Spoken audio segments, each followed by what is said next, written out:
Welcome back to another episode of the Leash Mind podcast, Mental Health and Dog Training. I'm your host, Mandy Bautel. On today's episode, it's just me today.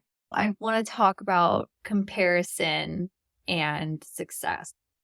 How are those two connected together? So I want to point out that success can look different for so many of us. And that's a good thing because not all of us view success the same way. So I want us to be a bit more thoughtful about how we're navigating our businesses and setting up our businesses to, it bleeds into the rest of our life, whether we acknowledge it or not, it does. So how we are viewing success, what it looks like to us individually. And I share in the episode how I view success. And it may not be the way that a lot of us view success. A lot of us are taught that success is generating a certain amount of income, which it totally can be, or having X amount of clients or being busy X amount of the time. Again, like there are so many different perspectives on what success can look like. So I want us to kind of have that in the forefront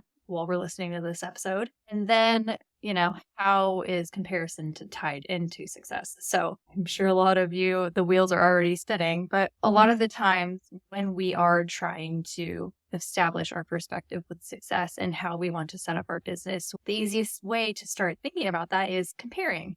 So a lot of the times we will get in our own heads, and while we're trying to come up with ideas for our own businesses, we'll start thinking and looking around at, other businesses that are doing something similar to us, which is great. You should be doing that to help gauge kind of where you want to go, but don't go too far into it. And it's so easy to go into that rabbit hole of comparison because then that leads to imposter syndrome, and eventually that will lead to burnout if we let it ruminate too long. So with the comparison factor, a lot of the times when we lean too much into comparing with others and picking apart what they're doing with their business, seeing where we're not doing the same thing with our business, it's easy to go, well, I don't know what I'm doing. They're successful. They did it this way. That must be the way to do it.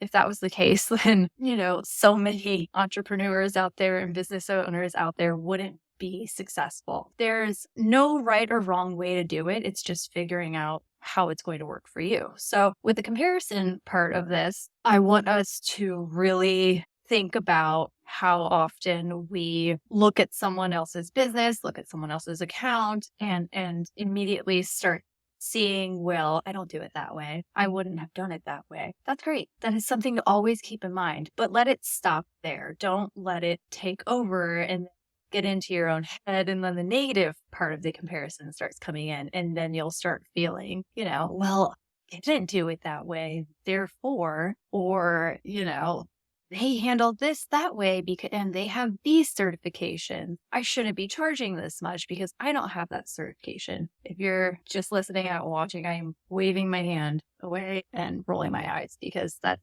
so far from the truth. Start sounding like I'm rambling. I'm not going to do that to you guys, but I just wanted to kind of give a general feel for what I wanted to talk about in this episode. And I really explained that quite well in the rest of the episode, but I just want you guys to kind of be prepared. So thinking about how we view success, what is success to us? How do we want our business to look? How do we want our business to grow? And how do we want our life to look? Because how our business looks affects how our life looks. If we're working all the time, that's not an enjoyable life. So we need to find ways to balance and counter. So thinking of that aspect of success while we're listening to this, and then thinking about the comparison factor and how much sometimes, a lot of us do this, we get into the negative part of that. If we're doing the comparison, I think we should be thinking, okay, they do it this way. Well, maybe I want to do it this way. And finding ways that we can really expand how we want to develop our business, how we want to grow our business or not grow. Not all of us want to task everything. Some of us like staying small, and that's totally fine. Do what you can handle. But keeping in mind how we want that to look and trying to find the good in the comparison when we are doing that. And, complimenting yourself for doing things the way you want. And maybe when we do the comparison, finding ways where someone has done it in an easier manner or a low stress manner, those are ways that it's healthy to compare. But the rest of the episode, I'm talking about where it's unhealthy comparison and how sometimes we can get stuck in the negative aspect of that. So with those two things in mind, let's get into the episode. I really want to touch on shifting perspective. So a lot of the times, and I am friends with, well, most of my friends are dog trainers or small business owners. So I witness all of these amazing people trying to grow and expand their businesses, expand their knowledge. And a lot of the times, as a small business owner, as a trainer, whatever your goals are, you will hit obstacles when you're trying to, expand and grow and learn. And when that happens, and I'm speaking from personal experience, of course, from this, because I have hit it several times and had to really learn to shift how I approach things because I was just getting caught in the cycle. When we hit those roadblocks, it can feel so defeating and like, okay, well, the point, like, if this is just going to keep happening, what do I do? For example, say that you're trying to come up with a lot of like social media content. You're trying to plan out your social media content, because I was just doing that, and it can feel daunting. But I think for a lot of us, we zoom in, and if you're watching on YouTube, I'm like zooming in on like an iPhone, but we zoom in too much that we're just too focused on like what to do, when it's like, okay, step back, look at the bigger picture here. Like, it's social media. It doesn't need to be that serious or that complex. Social media should be looked at as a marketing tool. You provide tips, knowledge, quick things that are easy to digest to, give your audience a little sample of you, your business, what you have to offer, so that then they're interested and then they will pay you and hire you. But sometimes we put too much into things that aren't that important, and then we get in our own head, and then we get into that vicious imposter syndrome, bad self-talk cycle of, well, I didn't post it this way, someone else shared it this way, someone else touched on this topic and shared a really good reel, and I did something like that, but it wasn't as good. That's okay. That is okay. And I think for a lot of us, it's so easy to compare ourselves to other people. It's so easy. I feel like that is almost a default, because it's just like, okay, well, what am I not doing right? And how are these people doing it? Maybe I need to do it like they're doing it. That's okay. You can totally take guidance from other people, but at the end of the day, how they want to operate their business may not be how you want to operate your business. Their vision of success, air quotes, success, may not be the way you view success. For me personally, I view success, I'm financially comfortable. I don't need to stress if I get hit with like big bills. I want to be able to handle, repairs and emergencies. I want to be prepared for emergencies. That's one layer of success for me, but it's also really enjoying what I do and being able to continue what I do and finding joy in that and finding other ways to grow into that more. Because, a lot of the times it always is like, oh, well, I want to bring in a lot of money. Or like I said, you want to be able to handle the emergency bills. You want to be able to, if something bad happens, you're ready, you're prepared. And I think that's a great view of success. But it also needs to be, how do you want your work to look? How do you want your day-to-day life to look? I don't want to be working 6 days a week. I don't want to be working late days. If I had it my way, I would end work at like 2 p.m. Like, I think that's my ultimate goal, is to, not work really long days and be able to get out and hike after work before people start getting off work. Like, finding windows like that, that's my ultimate goal. And maybe having a 4-day work week. Like, why not? Aim for the things that you want, because otherwise, what's the point? Like, and that's why I have my whole goal board here, and my goals change all the time. I was just thinking, like, I need to go in and change it because some of these aren't as accurate, or I've figured out other goals I want because I've been working through this. But letting that comparison creep in and letting the opinions of others take hold of, what you're wanting within your business, it's not going to get you as far as you may want. We'll have situations, for example, if you're a trainer and you have a string of really awesome clients, everyone is on top of it, everyone is following their training plans, they're making progress, you feel good, you're like, that's great. Like, I know what I'm doing.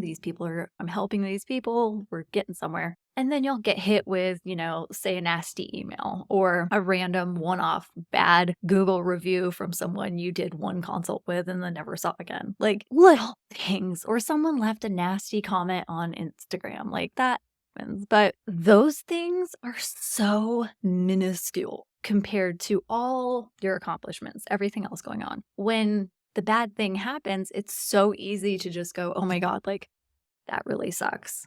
And I'm only going to focus on that. I'm not going to think of all the good things that I've accomplished because that one bad thing really upset me. And then it turns into the mindset of, well, I'm a failure. I failed at this. When it's really has not a whole lot to do with you, and you gotta look at it as a learning experience. And I feel like a lot of the times when we fail at things, we instantly think, well, I'm not good at it. Like, what's the and it takes a lot of work for us to learn to shift our perspective of, okay, well, how else can I approach this? Maybe I need to change my goal a little. Maybe I need to, hair split and break it down. Just like when we're approaching behavior and training plans, you want to really split it down into something that is manageable, something that is easy to achieve so that you can work to that next step. And I just feel like a lot of the times we get so overwhelmed by running our businesses that we compare ourselves to people that are already established or people that may have started around the same time as us, but maybe they got there a little faster than us. Not a race. And everyone's growth is going to be different. Everyone's business is going to be different. I was making this social media post, and it's something that I have had to repeat in my head to myself for the last, 20 so years, that someone else's opinion of you is none of your business. So someone's opinion of you personally, someone's opinion of your business, what you're posting, how you're sharing things, how you're operating your business, whatever their opinion is, it's none of your business. And I say that with as much love as possible because it's none of your business what people think about you. You don't need to know that. Why would you need to know if someone thinks you're not operating the business the way they think you should be? What is that going to do for you? Aside from making you agitated from that person and maybe make you get in your head a little more than you need to. It's none of your business. It doesn't matter. The amount of times that people have sent me, snarky messages that just are utter nonsense, or it's like, I would never send somebody a message like that. And I'm not going to use examples because there's no need. But, I've gotten snarky messages before, and there are times when I open it and I just think, is this worth my energy? Is it worth my energy to overthink this message and internalize it and think of how I'm not doing enough when this message is from one single person that I've never interacted with before? And it's clear that they are just coming to me to be mean. No, it's absolutely not worth my energy. And frankly, there are some messages where I wish I would have just deleted it and not read it, because it's like, well, that was a waste of a couple minutes of my life reading that. And now it's going to make me overthink. There are countless times where I've gotten messages on woof culture or nasty emails, and I'm just like, that was such a waste of my time giving it that time to read it, because then I'm just getting in my own head and feeling crappy about my business when I have no right to, when there's all this good going on. But of course, your brain wants to laser in on the one bad thing. And another really good example, one of my really good friends was telling me, there's that 80-20 rule, that 20% of people are going to give you 80% of your problems. Is that what it was? Yeah, it was something like that. And it's true. It's it's a small fraction of people that are going to, make it so that you're going to overthink all this stuff, when really 80% of your fans are loving everything you're doing. there's just no need to, like, everyone is entitled to their opinions. And it's up to you whether you want to engage with that, let it take up space, let it ruminate, or you can acknowledge it and then move on. Because at the end of the day, they are not operating your business. You are. And the chances of whoever the snarky person is sending you a message, leaving a nasty comment, making a crappy remark about your business, whoever it is, I can guarantee you that they are not buying a package from you. They're not buying products from you, and they're not hiring you for something. So why should their opinion matter? I just want to let that sink in a little. But really, it's why. This goes back to episode 9 when I, did the whole habits and comparison spiel of dog trainers are not your audience. Unless you are doing you're a school, you're doing like what I'm doing, you're doing a mentorship, whatever it is in that aspect. Yeah, dog trainers are your audience. But if you are a dog trainer and you are offering dog training services, dog trainers are not your audience. So why should you be concerned with the opinions of someone who is a colleague and is in the same field as you criticizing your business? You know what I mean? So, and I think I should open this up a little and explain that constructive criticism is so helpful, and it can be, and it can help us really figure out ways to adjust, tweak our business, figure out ways to make it work for us in a better aspect. But there's a difference between constructive criticism and just being a dick. And there are a lot of times on social media that I, just because I'm not commenting and engaging a lot, I see what's going on. I see what's being said. I see how people interact. And that's why I don't engage most of the time, because I'm just like, I don't want to get involved. None of my business. Don't want that energy. Don't need it. And a lot of the times I'll see, someone will post a reel or say something on social media, and then I'll see another dog trainer go on this dog training account and leave some really unnecessary, snarky comment, or saying how they're doing it wrong and this is how I do it, or giving a free lesson that nobody fucking asked for. It's and I know sometimes we don't have filters, but maybe just take a second to pause and think is this worth my energy to leave this comment? Is it worth me getting so worked up to leave this comment? And then, or maybe I think about it and then I message the person that posted this and message them privately and handle it with them privately instead of taking it public and, just being a jerk. There's no need to be a jerk. There are plenty of dogs in the world. There are plenty of dog parents in the world that need help. And I don't think we need to be jerks to other people who are using the methods that we're using. Why? Why is it that so many, I don't want to say just force-free trainers, but there are a lot of positive-based trainers that do not act or behave positively with other positive trainers. And I don't understand that. And I have experienced that myself when I was a trainer and when I, operating wolf culture. There have been times when I'm just like, I know for a fact this is a force-free trainer and they're not, articulating themselves to me in a very force-free manner. They're being a jerk. I have been emailed by so many positive-based trainers, and I'm just like, is this how you talk to your clients? It's rude. And so, which is hilarious because I have been a trainer, and so I know what it's like to have people speak down to me in the sense of clients interacting with me in a way where they make me feel inferior or less than, when that is not how you should be feeling when you are working with a client, especially when you were the hired professional. So I know dog trainers don't like being spoken to in that way, but then they come back around and they act like that with people that, you see what I'm it's weird, and I don't understand that. And that's not everyone, but there is a chunk of dog trainers that behave that way, and I just don't understand why, when it's there are so many bigger issues going on.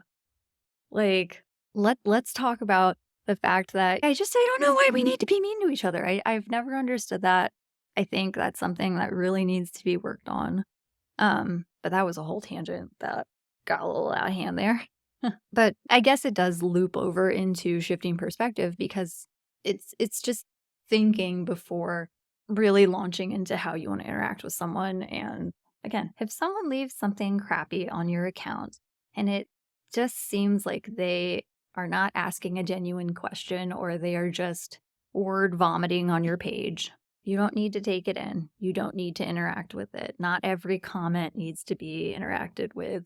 Social media is not that freaking important. And I wish more people realize that. Yeah, it's a great way to interact. But again, that is not the people that are on social media are not paying you. They are not hiring you. They are not giving you money. And you do need money to live and pay bills.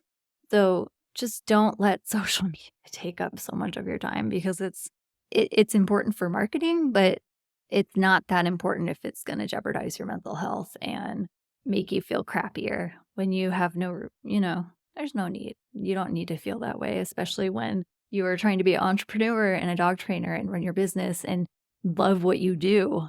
That is a great way to get burnt out in that comparison and letting other people's opinions ruminate and take up room where they don't deserve the room or the space. And if you like today's episode, you like what we're doing here on the Leashed Mind podcast, please follow us on social media, subscribe to our YouTube channel, tag us, share with a friend, just give a little R+, and we'll be back with another episode.